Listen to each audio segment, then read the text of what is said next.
Hi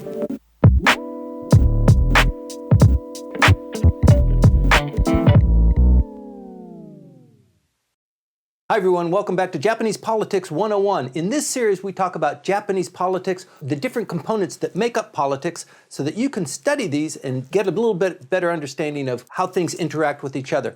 In today's series, we talk about, in our estimation, the seventh most powerful function of Japanese politics. That's a Ministry of Finance. Michael? Well, you better not tell the Ministry of Finance bureaucrats that they're number 7. No, they have a different calibration, I'm sure. I think they put themselves as number 2 just underneath the emperor himself. Okay. Ministry of Finance is staffed by the elite of the elite in Japan. The career bureaucrats are almost all taken from the most exclusive division of the most exclusive university, that is Tokyo University and the Faculty of Law. Now, law would seem to be a strange place for finance people. You'd think that they'd want to give them some kind of basis in finance, or some kind of accounting, or something that having to do with numbers. It's a sieve, though, isn't it? I mean, you have to be really motivated, you have to be really intelligent, you have to be good with numbers and memory to kind of go through that sieve. The essential training that they get is in law. And basically, the Ministry of Finance is there really as the ultimate administrators of the law, and then they have specialists for all kinds of sub-technical fields. Now, the Ministry of Finance is in charge of various aspects that we associate with modern governance. First is for the compilation, and the most important for the politicians, is the compilation of the national budget. Ministry of Finance bureaucrats stay up all night long, sleep at the ministry during the budget process. They are constantly at work, adjusting here, changing this wording there, in order so that by the date that the budget must be passed, there is a document that can be voted on in the Diet, which has all the nice pet projects for all the different constituencies of all the members of the ruling coalition. And at the same time, achieves national goals that are set by the cabinet, but also by the Constitution. And they see themselves in managing and controlling this process as the ones who are actually directing the country in specific directions. Well, to put this into context, I mean, Japan's economy is larger than the 7 neighboring countries combined. I mean, it's the third largest. Aside from China, yeah. Right. It's a little bit far away from my radius. But yeah, I mean, it's the third largest economy in the world. And this is being managed and controlled to some extent by the Ministry of Finance. Yeah, that's the second function. Aside from the budget, they're also in charge, indirectly, through the tax system, and also directly through financial regulation, having to do with the entirety of this economy, and looking at it and how it responds to various functions, and how it responds to taxation, how it responds to subsidies, they're in charge of the maintenance of that. The financial services aspect was heaved off after years of scandals that led to banks lending way too much money in the bubble years, and then the lost decades that passed, as the public didn't want to bail out the banks because they had been directed by the finance ministry. They wanted to get the finance ministry bureaucrats. And indeed, the finance ministry for a long time was under a dark cloud. It was really the boy to punish. It was something that you could always get a good laugh, and you could always get people clapping. It's like lawyer jokes. Yeah, it was the Ministry of Finance's fault. They've reestablished themselves, but one aspect of that was around the turn of the millennium, financial services oversight was given to the FSA.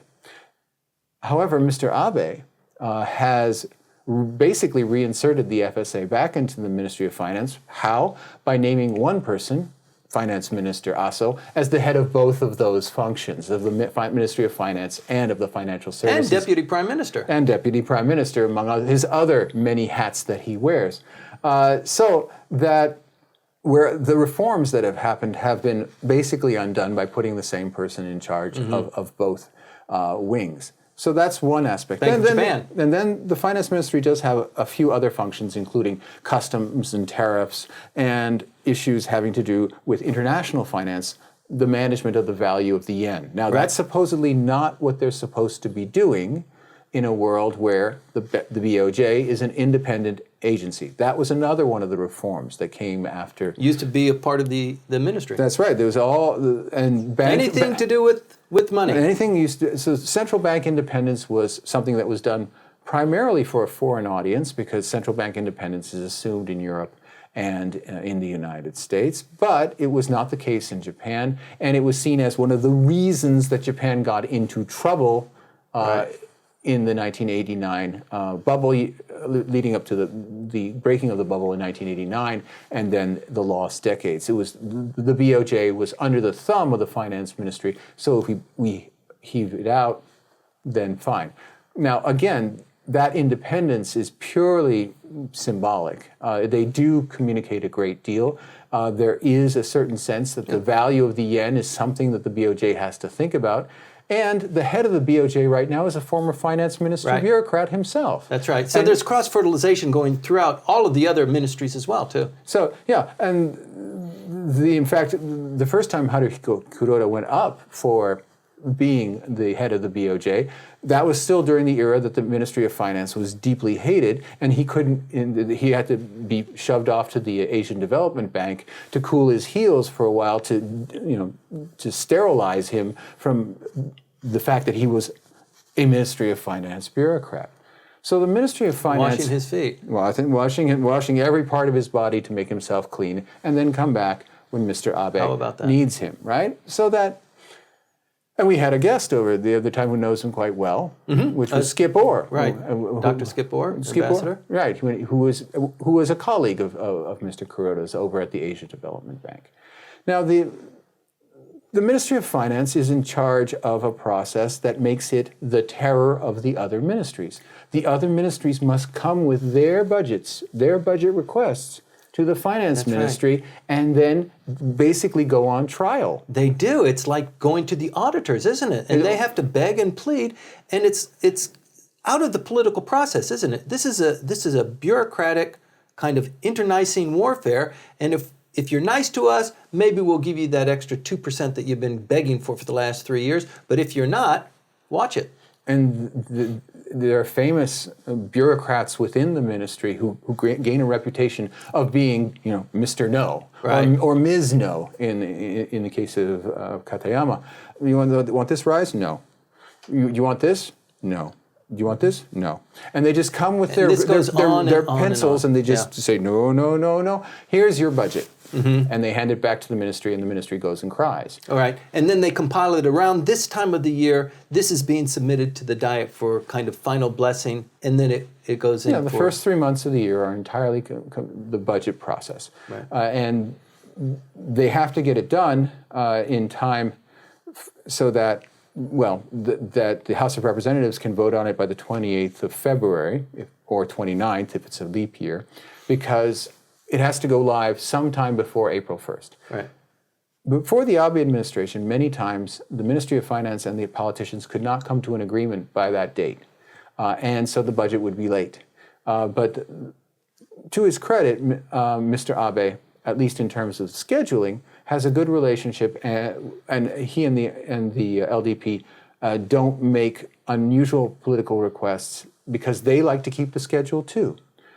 However, the Abe administration is at war in terms of the finance ministry's look at the major issue that Mr. Abe has twice put off, which is the consumption tax. For the finance ministry, they want it. Of course they do. And if you ever look at a graph of where Japan gets its tax revenue, the consumption tax is the one that a bureaucrat would love. Corporate income tax, up, down, very volatile, and corporations are trying to nice steady line. That's right, and the same is true with personal income, especially during the lost decades. Personal income was declining, and then only recently has it gone up under the Abe expansion. Whereas every time you raise the consumption tax, that amount, because it goes from 3% to 5% to 8%, and it stays. It doesn't matter what the economic system is, because people still have to eat. People still have to have housing. They have to pay that tax. And for the bureaucrats, something that you can just rely on year out, of course they're for it. Right. And the controversy now, the issue that's facing Bank of Japan Governor Kuroda is he's trying to hit that 2% inflation that just is escaping him. And at the same time, to fuel the economy, the finance ministry has had to swallow its pride. Its pride would be, we do everything with a balanced budget. Because revenues in, expenses going out, all balanced. That's the sign of a moral, and they do have a very legalistic, very moralistic view. That for a very, very long time, at one point, nearly half of Japan's budget was funded by borrowing. In the year immediately after the tsunami, half of the budget was funded by borrowing.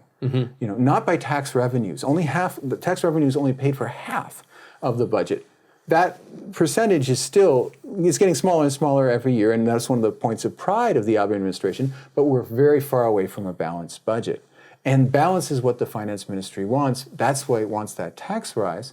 But it's not politically possible, and they've had to, not once but twice, swallow their pride and let Mr. Abe be Mr. Abe. If we say that the Ministry of Finance is the most powerful, in our hierarchy, the next most powerful component of Japanese politics, does that by extension mean that the minister is the most powerful or one of the most powerful politicians in Japanese politics? Generally, the Minister of Finance is a high-ranking member, very high-ranking member, not necessarily knowledgeable in finance, but nevertheless has power within the party, or at least status within the party.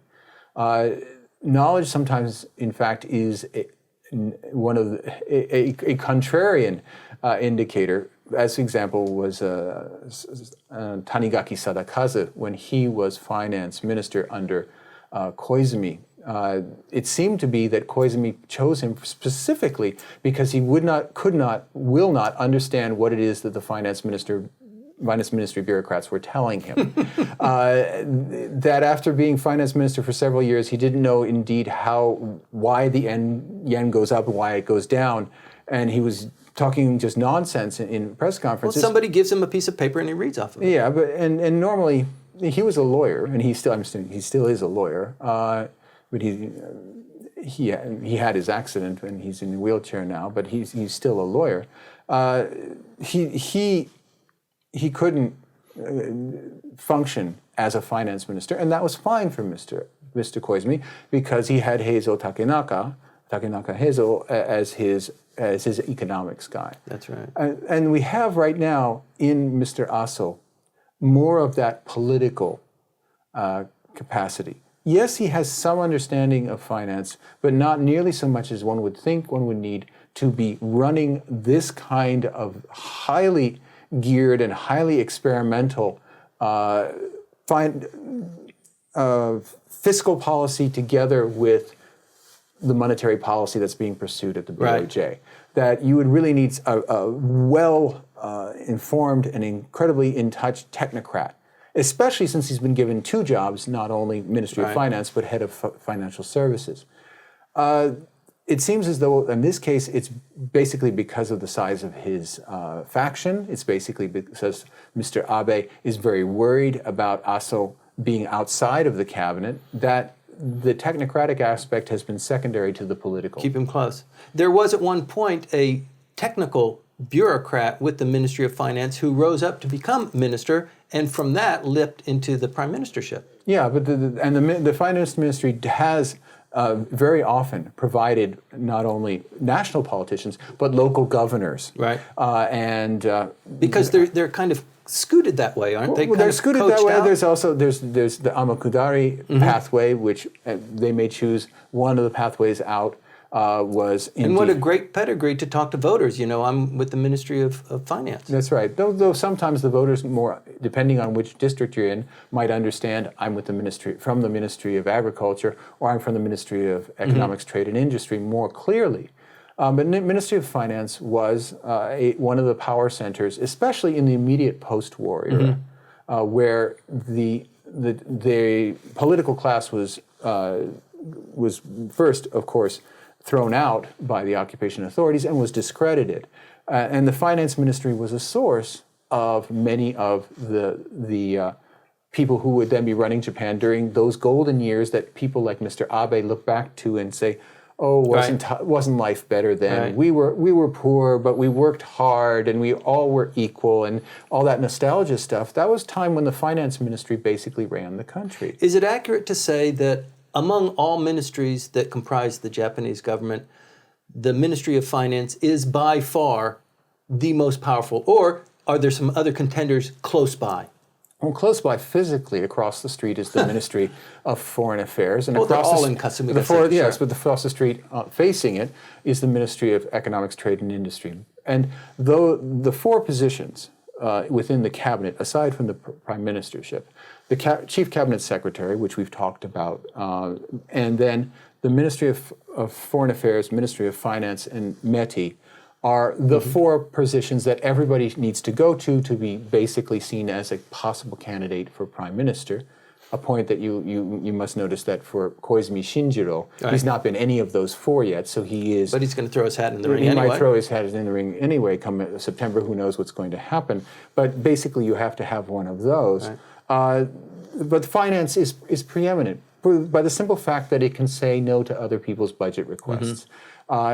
And there is, between the people and the finance ministry, and between the political classes and the finance ministry, an incredibly complex and complicated relationship that everybody wants to bring them down a peg, but as we have seen in the recent scandals, the Moritomo Gakuen scandal, at the same time we want them to be that self-image of the stern, well-educated, stoic, tribunes of the people who are working for the national interest, that this is the propaganda that they put forward. And it used to be reflected even in the name. It used to be not called the Zaimusho, the Ministry of Finance.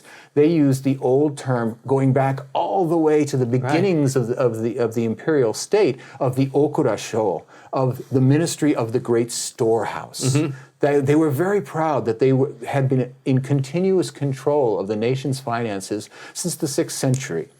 Or at least that was the image that they wanted to portray by giving it that name. So they have history, they have status, they have immense power. And yet, right at this moment, the people want more from them. They want to see a sense of self-worth and quality that they have found lacking. And with the Moritomo Gakuen scandal in particular, the finance ministry is basically back to where it was in the 1990s, with scandal after scandal again. And the people this time, instead of being, yay, bring them down, it's, guys, you can do this. You have it in you. We know you do. Defend the interests of the nation at large. Don't become pawns of the current political leadership. The Japanese Ministry of Finance is the most powerful of all ministries that are running the bureaucracy of Japan. This is a continuing series on studying Japanese politics. Please stay tuned.